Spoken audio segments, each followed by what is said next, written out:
Très bon matin. Ça va bien? Oui, bon. Je voulais juste vous dire un petit quelque chose là. Vous avez remarqué qu'on a laissé les disques là pour se rappeler qu'on continue le rythme de l'espoir. C'est comme notre aide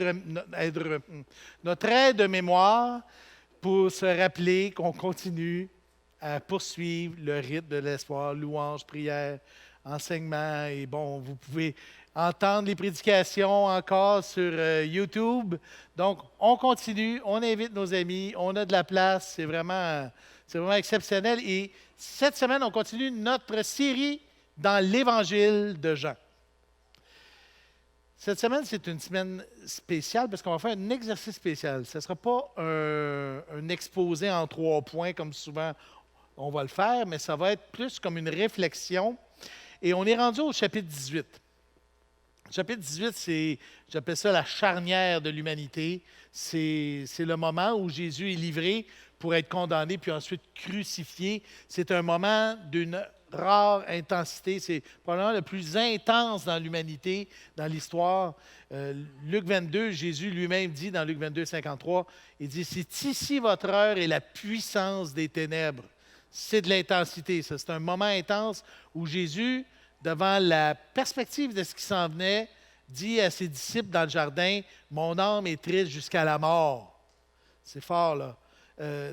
Luc 22, il dit, « Étant en agonie, il priait plus instamment, et sa sueur devint comme des grumeaux de sang qui tombaient à terre. » C'est vraiment un moment d'une immense intensité. C'est là où tout semble s'effondrer. Il y a des instants dramatiques qui sont en train de se dérouler, autant pour Jésus que pour toute l'humanité. Imaginez, même cloué sur la croix, Jésus s'écrie d'une voix forte, « Mon Dieu, pourquoi m'as-tu abandonné? » Ce matin, à travers le récit que Julie va nous lire tout à l'heure, on voit des tableaux, comme 5 tableaux ou 5 types, 5 groupes. C'est 5 facettes, 5 volets, 5 réactions devant l'effondrement. Comment on réagit devant l'effondrement? Quand tout semble s'effondrer, nous, souvent, je ne sais pas vous, là, mais OK, je vais parler personnellement, j'ai tendance à me raidir, tenter de prendre le contrôle, plutôt que de fondre dans les bras de Jésus. Je vais tenter plutôt de diriger les choses.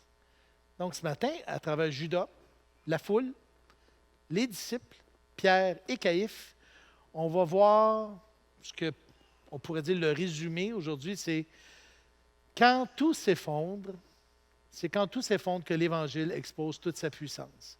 Comment, à travers ces 5 volets-là, ces 5 tableaux-là, qu'est-ce qui s'effondre et comment l'Évangile arrive à sortir de là comme une fleur qui rayonne. Donc, on va prier et Julie va nous lire le récit de Jean 18. Versets 1 à 14. Prions. Seigneur, ce matin, on est devant toi, toi qui es notre modèle de tout, modèle de vie, modèle de mort, modèle de souffrance, modèle de sagesse. On te prie ce matin de parler à notre cœur. On est ébloui devant toi, on est en attente. Notre cœur est sur le hold. On dit, Seigneur, parle-nous ce matin. On veut apprendre, on veut te connaître, on veut plonger dans ta parole et on veut ce matin qu'on ressorte de ce lieu meilleur que quand on y est entré. On veut, Jésus, mieux saisir ton évangile, mieux saisir ta grâce, mieux te saisir, Jésus. Et c'est en ton nom qu'on te prie. Amen.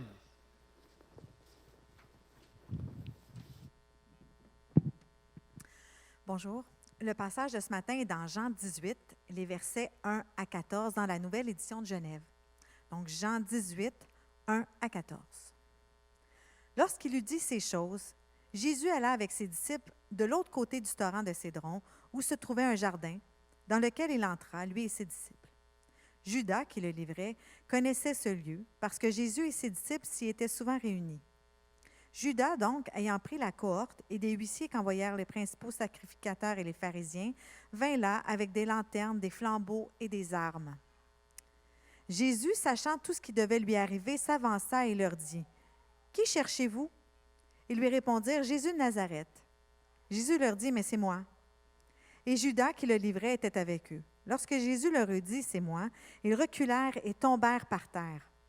Il leur demanda de nouveau, « Qui cherchez-vous? » Et ils dirent, « Jésus de Nazareth. » Jésus répondit, « Je vous ai dit que c'est moi. Si donc c'est moi que vous cherchez, laissez aller ceux-ci. » Il dit cela afin que s'accomplisse la parole qu'il avait dite, « Je n'ai perdu aucun de ceux que tu m'as donnés. » Simon-Pierre, qui avait une épée, la tira, frappa le serviteur du souverain sacrificateur et lui coupa l'oreille droite. Ce serviteur s'appelait Malchus. Jésus dit à Pierre, « Remets ton épée dans le fourreau. Ne boirai-je pas la coupe que le Père m'a donnée à boire? » La cohorte, le tribun et les huissiers des Juifs se saisirent alors de Jésus et le lièrent. Ils l'emmenèrent d'abord chez Anne, car il était le beau-père de Caïphe, qui était souverain sacrificateur cette année-là. Et Caïphe était celui qui avait donné ce conseil aux Juifs, « Il est avantageux qu'un seul homme meure pour le peuple. »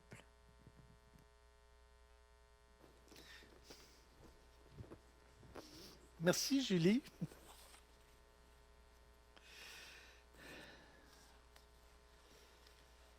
Donc, 5 tableaux à travers ce récit-là. Et le premier, nul autre que Judas. Judas lui-même. Versets 1 et 2, évidemment, il va par exposition. On va décortiquer le texte au fur et à mesure qu'il se présente. Verset 1, lorsqu'il eut dit ces choses, Jésus allait avec ses disciples de l'autre côté du torrent de Cédron, où se trouvait un jardin dans lequel il entra, lui et ses disciples. Judas, qui le livrait, connaissait ce lieu parce que Jésus et ses disciples s'y étaient souvent réunis. Qu'est-ce qui s'effondre chez Judas? Judas, c'est évidemment un personnage clé dans l'Évangile, un gars que tout le monde connaît. C'est pas le genre de nom que tu veux donner à tes enfants. C'est comme Adolphe. Il est comme stigmatisé déjà en partant. On a beaucoup de pensées négatives quand on pense à Judas. Et pourtant, Judas a été choisi par Jésus. Parmi ses disciples, il l'avait choisi. Il savait exactement ce qui était pour se passer. Et j'imagine, quand il a choisi Judas comme disciple, il a passé une nuit en prière, vous vous rappelez? Et quand il les a nommés les 12 qui deviendraient les apôtres, Judas était dans le nombre. Jésus savait exactement ce qu'il faisait. Judas, Jean nous dit au chapitre 12 du verset... Jean, chapitre 12, verset 6, on voit que Judas était le gars des finances, s'occupait de la bourse, s'occupait des sous, s'occupait de l'argent. Mais en plus, Jean vient nous donner des petits détails, disons, croustillants. Judas aimait piger dans l'argent que les disciples recueillaient à droite et à gauche pour son bénéfice à lui. On dit même, et c'est Jean qui le dit, c'est pas une fausse accusation, c'était un voleur. Imaginez. On voit à un moment donné, dans Matthieu 26, où tout de suite après que Lazare a été ressuscité, il y a Marie qui vient oindre d'un parfum de grand prix les pieds de Jésus. Et Judas est outré en disant, mais franchement, tu sais, un parfum de si grand prix, on aurait pu prendre, le vendre et puis donner l'argent aux pauvres. Ouais. Disons que maintenant qu'on connaît sa réputation, on sait ce qu'il aurait fait avec l'argent. Peut-être que lui se considérait comme un pauvre. C'est intéressant de voir après que Jésus le reprend en lui disant, vous avez des pauvres toujours avec vous, mais vous ne m'avez pas toujours. Et cette femme-là a commis une bonne action. Elle a déjà oint ma sépulture. Judas se tourne de bord. Matthieu 26, on le voit. Alors, il alla, la première chose qu'il fait, vers les sacrificateurs pour lui dire, « Que voulez-vous me donner pour que je vous livre Jésus? » C'est évident que Judas avait une idole dans sa vie qui s'appelle l'argent. Et bon, on ne connaît pas tous les détails de sa pensée, mais il semblerait qu'il préférait aller chercher l'argent direct au sacrificateur. On lui a donné 30 pièces d'argent, l'équivalent de 2 mois de salaire pour un soldat romain de l'époque. Bon, aujourd'hui, je ne sais pas, peut-être 2000 $, j'ai aucune idée. Mais l'idée, c'est que qu'est-ce qui s'est effondré chez Judas? C'est évident qu'il y a toutes ses ambitions, son gain personnel et sa réaction. c'est d'imaginer une espèce de conspiration en disant, celui que je vais embrasser, on va aller dans le jardin, je sais où il va toujours, fait qu'il va sûrement y aller après la Pâque, fait qu'on va, vous me suivez, la gang, le gars que je vais embrasser, c'est lui, vous le ramassez, puis on va régler ça vite. Et c'est facile pour nous d'être outrés, indignés devant Judas, mais ce que je trouve, et je le répète, Jésus a choisi Judas. C'était un choix, ce n'était pas un accident de parcours en disant, ça nous prendrait bien un voleur par nous, nos disciples, il me semble que ça pourrait être quelque chose d'intéressant. Pas du tout. Non, c'était intentionnel et voulu en sachant exactement où est-ce que ça allait, cette histoire-là. Ce qui me fait, je dirais, exploser l'Évangile, ce n'est pas seulement le fait que tout était planifié, mais c'est deux mots. Et on le voit dans Matthieu 26, verset 50.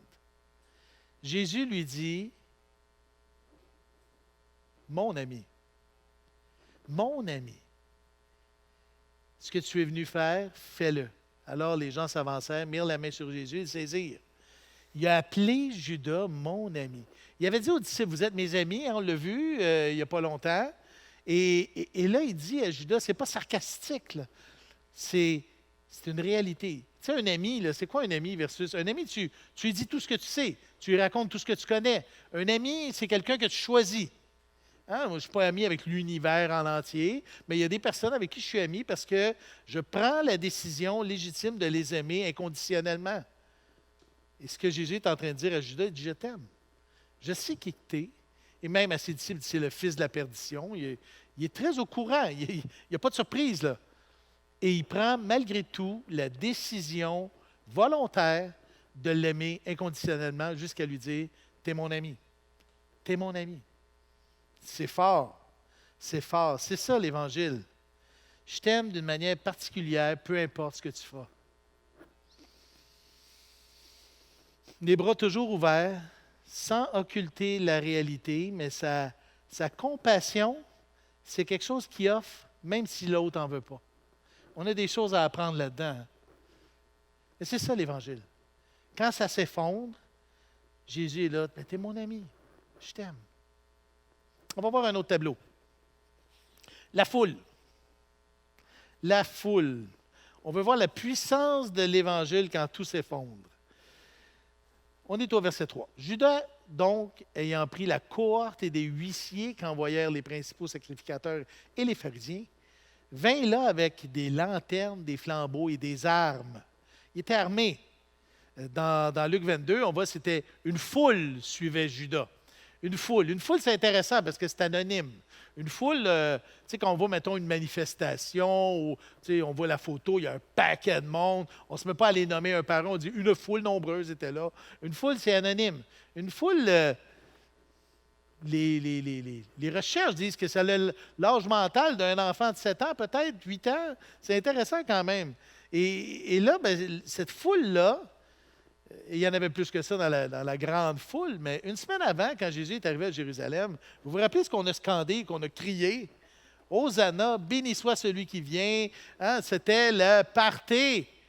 Cette foule, le lendemain de ces événements-là, vont crier « Crucifie-le ».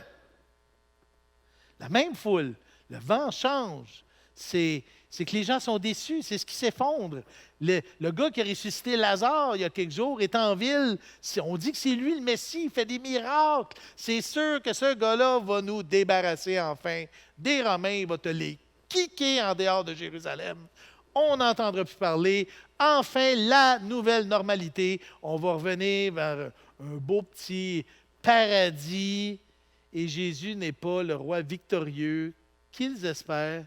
La déception se creuse et la réaction, ben, on change d'allégeance, le vent tourne. J'ai vu un documentaire sur Netflix assez intéressant sur l'influence des fameux algorithmes, parce que vous savez, c'est comme les réseaux sociaux, bon, le but d'un réseau social, c'est que tu restes collé sur ton écran parce qu'il y a des pubs qui passent, puis c'est comme ça qu'ils font de l'argent, là. Facebook, ils ne te mettent pas ça gratis parce que c'est une œuvre de charité, là. Ils font de l'argent quelque part, là. Puis, il parlait des fameux algorithmes qui font que ça a l'air de rien, là, mais sur ton fil d'actualité, tu vois les images qui te font plaisir. Ce que tu aimes, ce que tu likes, ils vont trouver les liens, les corrélations. C'est hyper compliqué qui fait que tu vas rester collé. Et à un moment donné, tu as l'impression que ton monde, ben, tu as toujours raison parce que tu es juste influencé par des choses qui te chatouillent les oreilles. Et là, ben, à un moment donné, les discours se cristallisent, se polarisent. On le voit, là, on l'a vu beaucoup dans les derniers mois. Bon, la foule est comme ça. C'est nous, la foule, en passant. On est sujet à ça. La foule cherche la satisfaction et non le bonheur. La satisfaction, c'est ce plaisir immédiat où on assouvit nos désirs. Puis on a un plaisir, je veux quelque chose, hein? Je veux du poulet, j'appelle Saint-Hubert, je reçois ma cuisse. Ah, j'ai faim, je suis assouvi. C'est pas ça le bonheur. Non, mais tu sais, le bonheur, c'est ailleurs. Le bonheur, c'est Jésus. Le bonheur, c'est cette plénitude de joie et de paix que seul Dieu peut combler. La foule est influencée par le courant du système du monde. La Bible en grec appelle ça le cosmos. Un monde qui est influencé, qui est régi par un prince de la puissance de l'air, comme l'apôtre Paul le nomme. Et nous, souvent on appelle ça la pression des pairs, on appelle ça la crainte des hommes. Et l'Église est toujours un reflet de la société. Et ça peut être très difficile à un moment donné de résister. On l'a vu la semaine passée, Dieu ne veut pas qu'on se fasse un monastère et qu'on se retire complètement du monde. Dans sa prière, la prière sacerdotale, il dit, je ne veux pas les retirer du monde, mais je veux les protéger du malin, de l'influence de ce système-là. Mais nous, aujourd'hui, et je dirais, c'est comme un petit éditorial, là. On croule sous l'information avec les réseaux sociaux, c'est omniprésent, 24 heures sur 24, 7 jours sur 7. On a des notifications, on est constamment exposé. Je crois profondément que l'Église aujourd'hui a des combats probablement beaucoup plus forts que ceux d'il y a plusieurs années. À cause de cette influence, ce bombardement, ce harcèlement d'informations qui veut constamment mouler et asservir nos valeurs, nos pensées. Jésus, là-dedans, dans une foule qui est à la merci du prince de ce monde, comment il se comporte? Bien, c'est ça l'Évangile. Hein, on le voit à un moment donné, il traverse le lac, voyant la foule. Une foule qu'il savait qu'il était pour l'abandonner, là, pas de surprise. Voyant la foule, il fut ému de compassion, car elle était comme des brebis qui n'ont pas de berger.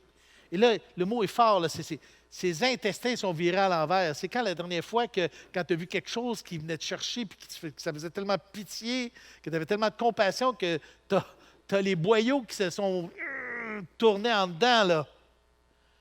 Ça, c'est la réaction de l'Évangile. Dieu a tant aimé le monde, hein, ce monde-là, qu'il a donné son Fils. Et pourtant, Jésus était extrêmement lucide. Il n'y avait pas de surprise, là. J'aime le Jean chapitre 2, versets 23 à 25. On va lire. Pendant que Jésus était à Jérusalem, à la fête de Pâques, plusieurs crurent en son nom, voyant les miracles qu'il faisait. You! He's a star! Ça y est! On pourrait penser, ça va aboutir, il va devenir le vrai Messie. Mais Jésus ne se fiait point à eux parce qu'il les connaissait tous. C'est fort ici, il les connaissait tous et individuellement, il savait exactement. Il n'avait pas besoin qu'on lui rende témoignage d'aucun homme, car il savait lui-même ce qui était dans l'homme. Et malgré ça, on voit l'Évangile qui explose ultimement devant la foule qui lui crache dessus, cloué sur une croix. Tout ce qui lui reste, c'est ses mots pour pouvoir se défendre. Et qu'est-ce qu'il dit? Père, pardonne-leur, car ils ne savent ce qu'ils font. L'Évangile éclate même quand tout s'effondre. On va parler des disciples. C'est notre troisième tableau. On est rendu au verset 8. Jésus répondit, je vous ai dit que c'est moi. Hein, c'est moi que vous cherchez. Là. Si donc c'est moi que vous cherchez, laissez aller ceux-ci, des disciples. Il dit cela afin que s'accomplisse la parole qu'il avait dite, je n'ai perdu aucun de ceux que tu m'as donnés. Ça aussi, c'est quand même quelque chose, on pourrait faire un petit sermon juste là-dessus. Il avait dit, quand il avait dit avant, très longtemps avant, je n'ai perdu aucun de ceux que tu m'as donnés. Qu'est-ce qui s'effondre ici avec les disciples? Là, les disciples se poussent, s'enfuient, et pourtant, c'est Jésus qui a le contrôle encore une fois. Non, non, non, allez-vous-en, allez-vous-en, allez-vous-en, allez-vous-en, ça m'appartient, c'est moi, là. Pour savoir un peu ce qui s'est effondré du côté des disciples et qu'est-ce qui s'est passé, il faut aller un petit peu plus tard sur le chemin d'Emmaüs, Luc 24, le verset 21. On voit très bien, là. Il est écrit exactement ce qui se passait dans la tête des disciples, dans le cœur des disciples. Nous espérions que ce serait lui qui délivrerait Israël. Mais avec tout cela, voici le 3e jour que ces choses se sont passées. Et puis, que dalle, il n'y a rien qui se passe. Ils ont vu les miracles, ils ont vu la sagesse de Dieu, ils ont vu Jésus à l'œuvre dans toute sa compassion, multiplier des pains, des poissons, ressusciter Lazare. Il y en a qui l'ont vu se transfigurer la voix du Père, Élie, Moïse. Wow, pas de doute, c'est un prophète, un super prophète ou un méga prophète. Il y a quelque chose là. Mais là, plus rien de certain. Fait prisonnier, pas longtemps plus tard, crucifié, mort, mis en tombeau. Ils s'enfuient, c'est leur réaction. Ils s'enfuient, ils ont peur, ils sont confus, ils se sentent seuls. Encore là, on retourne à Emmaüs. Là, les disciples disent, quelques-uns de ceux qui étaient avec nous sont allés au sépulcre. Luc, chapitre 24, verset 24.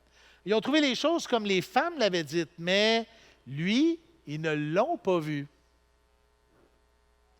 C'est fou des fois comment nos certitudes sont fragiles quand tout s'effondre. Souvent, moi, je suis comme ça. J'imagine qu'on est un peu comme ça aussi. Je me souviens d'un ami qui n'avait pas planifié sa journée. C'était un gars qui s'occupait du bâtiment et dans la journée, il a manqué d'essence pour sa tondeuse. Il était vraiment déçu, découragé. Il est allé chercher du gaz. Il est revenu. Il a fini le petit carré de gazon qu'il avait à faire. Et là, ben, il pogne un flat. Il y a eu une crevaison. Il vient voir tellement découragé, effondré, écrasé. Pourquoi Dieu me fait ça? Dieu m'a abandonné. Et bon, il était à terre, là, écrasé à terre. Cette impression-là d'être abandonné, d'avoir pris la mauvaise décision, ça peut nous paralyser la perspective, pas un peu, et c'est ce qui se passe avec les disciples. La bonne nouvelle, c'est que c'est déjà arrivé à Élie, qui était quand même pas n'importe qui. C'est déjà arrivé à David, on le voit à travers les psaumes. C'est arrivé aux disciples. Ça nous arrive à nous aussi, plus souvent qu'on le pense. On retourne à Emmaüs pour voir comment l'Évangile éclate quand tout s'effondre comme ça. Au verset 15 de Luc 24, pendant qu'il parlait, il discutait, Jésus s'approcha et fit route avec eux. Mais leurs yeux étaient empêchés de le reconnaître. C'est fort, hein? Jésus est présent. C'est lui qui fait les premiers pas. Jésus tient toujours ses promesses, tient toujours ses engagements. Et ce n'est pas parce que tu ne le reconnais pas qu'il n'est pas là. Quand ça va mal, quand tu es désemparé, quand tout s'effondre, c'est Jésus qui prend les premiers pas, qui s'approche, qui fait route avec nous. Et faites-vous-en pas, il ne surévalue pas ses disciples. On le voit à Emmaüs, il dit « Oh, que vous êtes lents à croire tout ce que les prophètes ont annoncé. » Il sait que les gars, ils ne catchaient pas vite. Là. C'est un peu comme nous autres aussi, il ne faut pas se faire d'illusions. Là. Imaginez pour nous, on a Christ en nous. Il me semble que ça, c'est fort. Là. L'Évangile, c'est ça. Christ ne nous abandonne jamais. Et quand on réalise l'Évangile, à fond, ce n'est pas juste comme un super pouvoir, c'est une super assurance. On le voit dans Acte 4, 13, chapitre 4, verset 13. Lorsqu'ils virent l'assurance de Pierre et de Jean, ils furent étonnés, sachant que c'étaient des hommes du peuple sans instruction. Ils les reconnurent pour avoir été avec Jésus. Et justement, Pierre et Jean. Parlons de Pierre. C'est notre quatrième tableau. Quatrième tableau, Pierre. On veut voir la puissance de l'Évangile quand tout s'effondre. Bien, verset 10 de Jean 18, Simon-Pierre qui avait une épée. Bon, moi déjà, la première question que je me pose, qu'est-ce que tu faisais avec une épée? Je ne sais pas, pour les ongles ou couper du salami. Yannick a un petit couteau, lui, il coupe son... Mais il y avait une épée. Il la tira, frappa le serviteur du souverain sacrificateur et lui coupa l'oreille droite. Ce serviteur s'appelait Malchus. Qu'est-ce qui s'effondre dans la vie de Pierre ce soir-là? Bien, déjà quelques jours avant, Pierre avait fait une sortie assez marquée. À Dieu ne plaise, il ne t'arrivera pas ça. Quand Jésus a raconté, je m'en vais à Jérusalem, ils vont vraiment me ramasser, je vais me faire arrêter, je vais être condamné, je vais mourir, mais je vais ressusciter. À Dieu ne plaise. À Dieu ne plaise, c'est une expression forte, là, il dit. Même si Dieu n'est pas d'accord, je m'en fous. Moi, là, ça ne t'arrivera pas. Matthieu 16, 22. Pierre, c'est le gars qui prend les affaires en main. Il dit, ouais, c'est un entrepreneur, j'ai ma compagnie de pêche, j'engage mes amis, j'ai une coupe de bateaux, ça va bien l'affaire. C'est un protecteur. Non, parce qu'en dessous de ça, il y a des... C'est un beau motif, là, on peut bien sourire, puis tout ça, franchement, moi, j'aurais jamais dit ça. Mais ce gars-là, il voulait protéger Jésus. Quand il sort l'épée, là, il y a une foule armée devant lui. Lui, il est tout seul avec sa petite épée. Sérieux, là. Il savait qu'il risquait sa tête à lui, mais il était prêt à protéger son Jésus. Il dit, moi, je t'aime, Jésus, puis tu vas voir. Ça ne se passera pas de même. Je ne suis pas sûr qu'il visait juste l'oreille. Il y a beaucoup de commentateurs qui pensent qu'étant donné que il était droitier, l'oreille droite, probablement que Malchus s'est juste tassé parce que c'était le coup qu'il visait.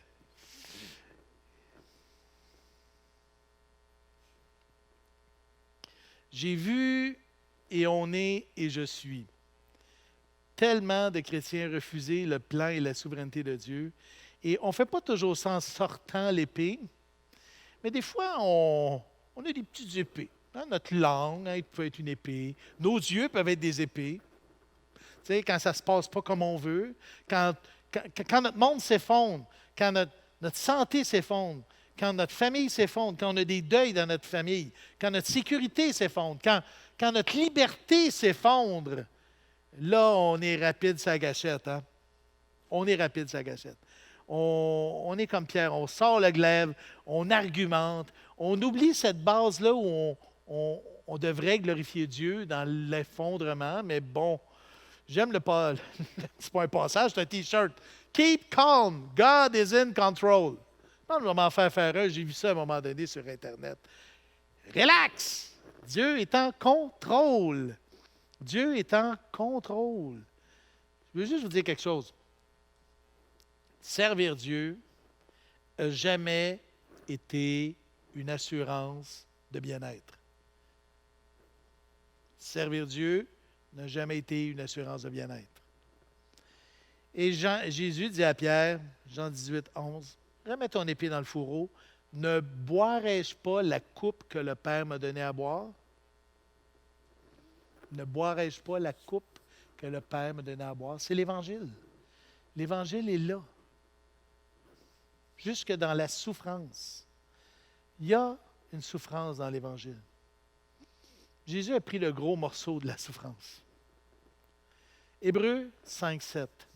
C'est lui qui, dans les jours de sa chair, a présenté avec de grands cris et avec larmes, des prières, des supplications à celui qui pouvait le sauver de la mort, et il a été exaucé à cause de sa piété. Il a appris, bien qu'il soit fils, l'obéissance par les choses qu'il a souffertes. Jésus désirait faire la volonté de Dieu malgré la souffrance. La fameuse coupe la coupe, cette coupe-là. Il a fait le choix de glorifier Dieu malgré la coupe. Et là, on parle de douceur. La douceur, en anglais, on dit power under control. You know my accent? Mais c'est la puissance sous contrôle. Et c'est comme la différence entre une bombe nucléaire et un réacteur nucléaire. La bombe nucléaire, ça te rase une ville, c'est pas long. Le réacteur nucléaire peut la nourrir pendant des années et des années et des années. La même puissance, un au service du bien, l'autre au service du mal. C'est intéressant de voir aussi comment l'Évangile explose à travers la coupe, mais à travers aussi la suite. Jésus ne reproche pas à Pierre plus tard tout ce qui va se passer. On va le voir dans les semaines qui s'en viennent. Il lui demande plutôt, m'aimes-tu?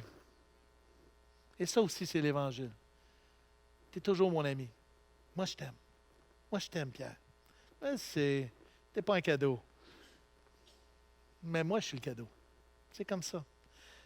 La douceur, c'est pas de la mollesse. Être doux, c'est pas être mou. Et rien faire dans certaines situations, ça ne veut pas dire qu'on est passif. Ça peut vouloir dire qu'on laisse simplement Dieu faire le travail, parce qu'on sait, on a la conviction que son travail est pas mal meilleur que le nôtre.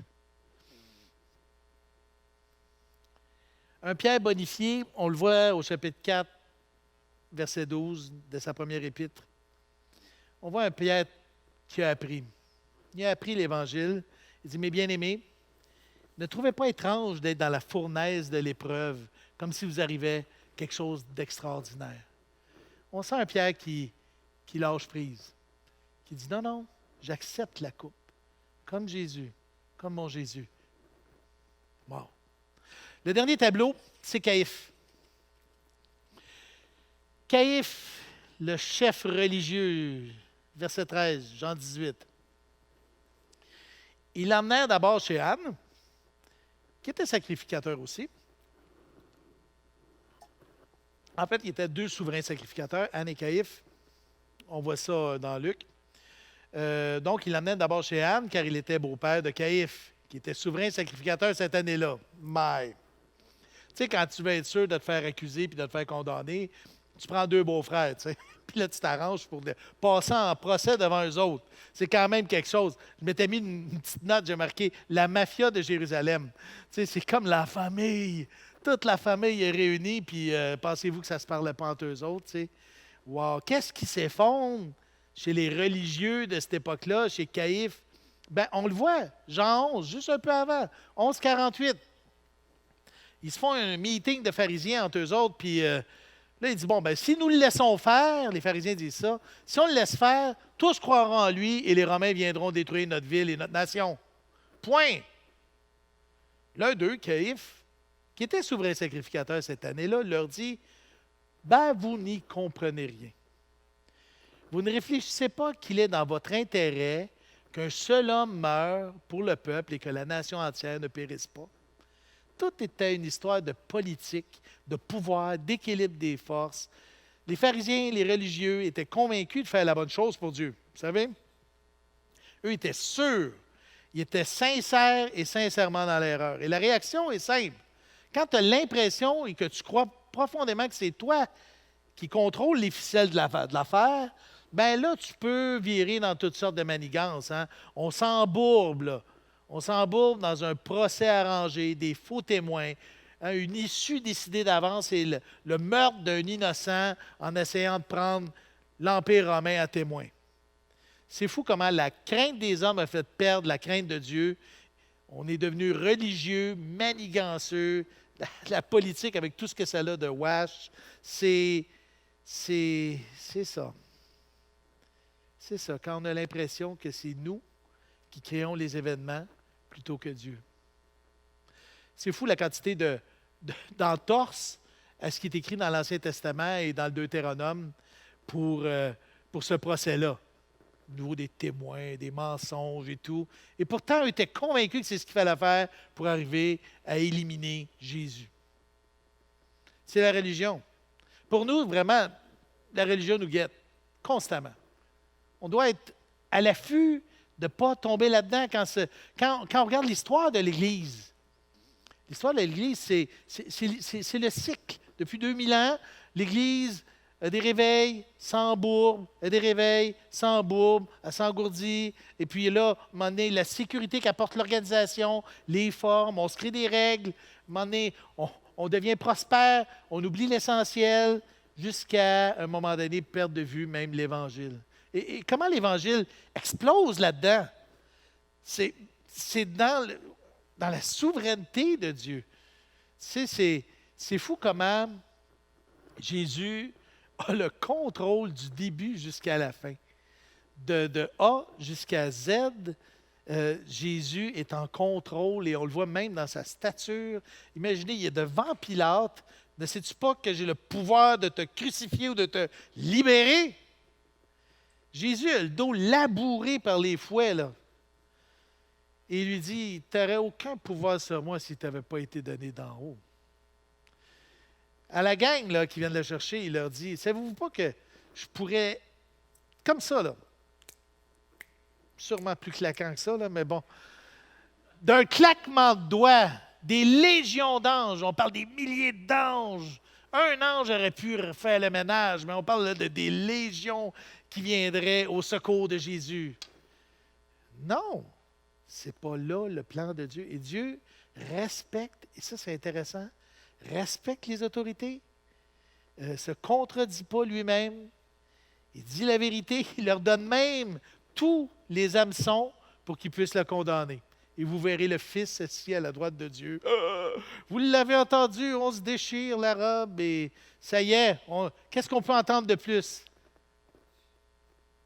Jésus avait le contrôle du début jusqu'à la fin. C'est étonnant. Et ça va même plus loin que ça. Parce que quand Caïphe dit vous ne réfléchissez pas qu'il est dans votre intérêt qu'un seul homme meure pour le peuple, il prophétise. Et même là, Dieu est en contrôle, il fait prophétiser un gars qui est contre lui. C'est pas du contrôle, ça? Pauvre Caïphe, qui pense que c'est lui qui tient les ficelles. OK. L'équipe de louange, venez-vous-en, on va... Comment on peut, je cherche le mot, là, rapper ça, ces 5 tableaux-là? C'est sûr que d'un premier temps, si on regarde la perspective, chacun avait des bonnes raisons. Tout s'effondre, ils paniquent, ils voient, là, ils ont peur, ils réagissent, mais à chacun, la source et les désirs étaient puisés à même leur propre cœur. Les attentes étaient centrées sur leur propre conception des choses et finalement, n'est pas compte du plan de Dieu, de la souveraineté de Dieu, de l'amour de Dieu.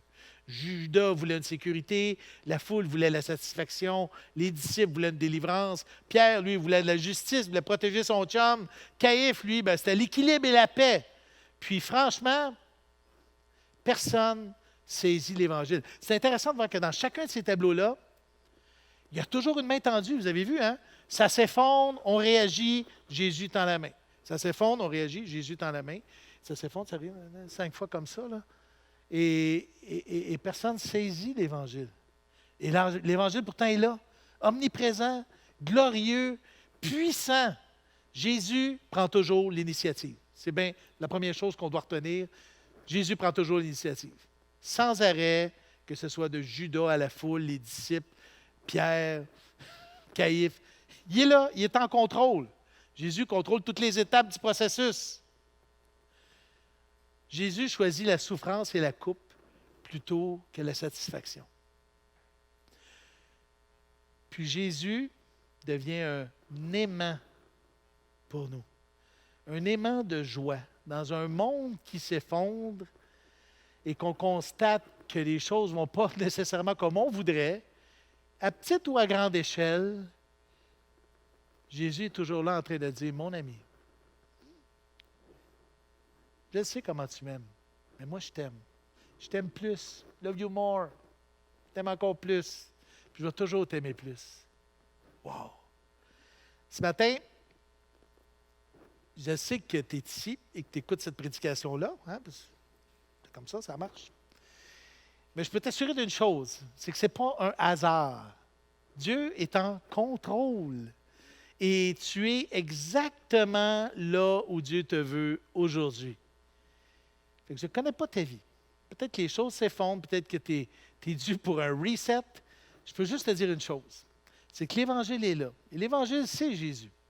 Et les bras de Jésus sont tout grands ouverts, en train de dire, écoute, quand tout s'effondre, fonds dans mes bras. C'est simple comme ça. Viens-t'en. Oublie ça. Oui, ça s'effondre, mais oui, ça va faire mal. Mais je suis avec toi, sans arrêt, pas juste jusqu'à la fin du monde, pour l'éternité.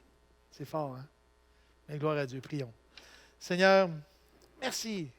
Merci parce que ton évangile est glorieux, parce que tu nous montres même à travers les moments les plus difficiles, à travers les moments d'intensité et d'effondrement, tu nous exposes ton évangile.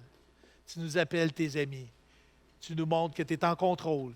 Il n'y a rien qui t'échappe. Tu marches à nos côtés, tu habites en nous.